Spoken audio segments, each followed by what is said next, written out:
मित्रांनो, जय भीम जय शिवराय. मी गौरव जाधव, वंचित बहुजन आघाडी पुणे शहर पदाधिकारी.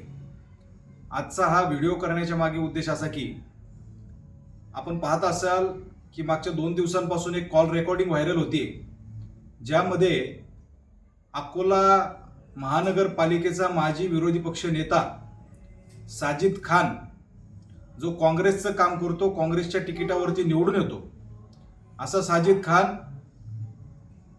त्यांचे मौलवी हे बाळासाहेब आंबेडकरांच्या वंचित बहुजन आघाडीच्या स्टेजवरती प्रचारादरम्यान त्या ठिकाणी गेले. त्यामुळे त्यांना अत्यंत अर्वाच्य भाषेमध्ये, त्याच पद्धतीने खालच्या भाषेमध्ये शिवीगाळ त्यांनी केलेली आहे. त्यांनी असे शब्द त्या ठिकाणी त्यांच्या धर्मगुरूंना, मौलवींना उच्चारलेत, ज्याचा मी या ठिकाणी उल्लेख सुद्धा करू शकत नाही. अशा प्रकारच्या भाषेमध्ये साजिद खान यांनी मौलवींना त्या ठिकाणी भाषा वापरली. सर्वप्रथम मी याचा निषेध करतो. त्याच पद्धतीने ज्या बाळासाहेब आंबेडकरांनी मागच्या लोकसभेमध्ये एक मुस्लिम कॅन्डिडेट जनतेमधून युतीच्या माध्यमातून निवडून आणला, त्या बाळासाहेब आंबेडकरांवरती हा साजिद खान नावाचा कुत्रा आरोप करतो, वेगवेगळ्या पद्धतीने बोलण्याचा प्रयत्न करतो. बाळासाहेब आंबेडकरांना कोण तुर्रम खान आहेत, त्यांना घेऊन या, अशा प्रकारची भाषा वापरतो. अरे साजिद खान, तू आणि तुझ्या 7 पिढ्या जरी आल्या ना, तरी बाळासाहेब आंबेडकरांची बरोबरी त्या ठिकाणी करू शकत नाही. आणि तू ज्या चेले चापाट्यांवरती, ज्यांच्या जोरावरती बोलतो, या महाराष्ट्रातल्या नेत्यांच्या जोरावरती बोलतो, तुझे जे बाप दिल्लीत बसलेत ना, त्यांची सुद्धा हिम्मत होत नाही आदरणीय बाळासाहेब आंबेडकरांच्या विरुद्ध एक ब्रश शब्द काढायची.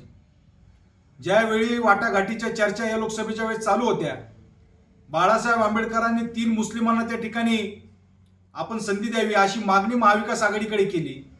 वाटाघाटीच्या चर्चा फिसकटल्या. त्यावेळी तुझी हिम्मत झाली नाही काँग्रेसला प्रश्न विचारण्याची की का तुम्ही सीट दिले नाहीत म्हणून. महाराष्ट्रामध्ये काँग्रेस असेल, महाविकास आघाडी असेल किंवा महायुती असेल, यांनी एकाही मुस्लिम कॅन्डिडेटला त्या ठिकाणी संधी दिलेली नाही. त्यावेळी तू ढुंगणात शेपूट घालून त्या ठिकाणी बसला, पण तुझी जीभ झडली नाही की आदरणीय बाळासाहेब आंबेडकरांनी त्या ठिकाणी 7 मुस्लिमांना महाराष्ट्रामध्ये संधी दिली, पण काँग्रेसने किंवा महायुतीने त्या ठिकाणी एकही कॅन्डिडेट उभा केला नाही.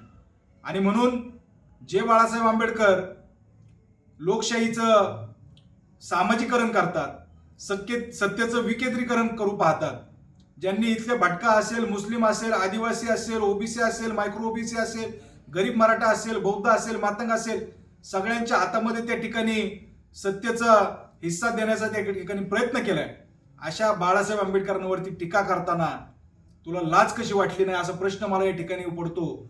आणि तू खरंच मुस्लिम आहेस का असा सुद्धा त्या ठिकाणी प्रश्न पडतो. कारण जे धर्मगुरू, मौलवी त्या ठिकाणी धर्माचं ज्ञान देतात, त्यांना तू अशा भाषेमध्ये जर शिवीगाळ करत असशील तर तू खरंच मुस्लिम आहेस का काय असा प्रश्न या ठिकाणी पडतो. आणि तुला तर आमचे इथल्या अकोल्याचे कार्यकर्तेच भारी पडतील.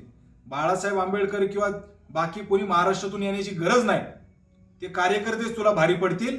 आणि म्हणून ज्यावेळेस गुन्हा दाखल व्हायची वेळ आली, डॉक्टर बाबासाहेब आंबेडकरांनी जे कायद्याचं राज्य या देशामध्ये स्थापित केलेलं आहे, त्या घटनेनुसार ज्यावेळेस तुझ्यावरती गुन्हा दाखल व्हायची वेळ आली, त्यावेळेस तू त्या ठिकाणी हा व्हिडिओ खोटा आहे, ही कॉल रेकॉर्डिंग खोटी, अशा प्रकारचा बनाव त्या ठिकाणी करतोयस. त्यामुळं तू किती घाबरट आहेस हे त्या माध्यमातून समोर आलेलं आहे. मी या व्हिडिओच्या माध्यमातून साजिद खान तुला त्या ठिकाणी आवाहन करतो की लवकरात लवकर तू आदरणीय बाळासाहेब आंबेडकर आणि मौलवी आणि संपूर्ण जे काही धर्मगुरू आहेत यांची त्या ठिकाणी माफी माग, अन्यथा याचे परिणाम तुला भोगावे लागतील. एवढे या ठिकाणी सांगतो आणि थांबतो. जय भीम जय भारत.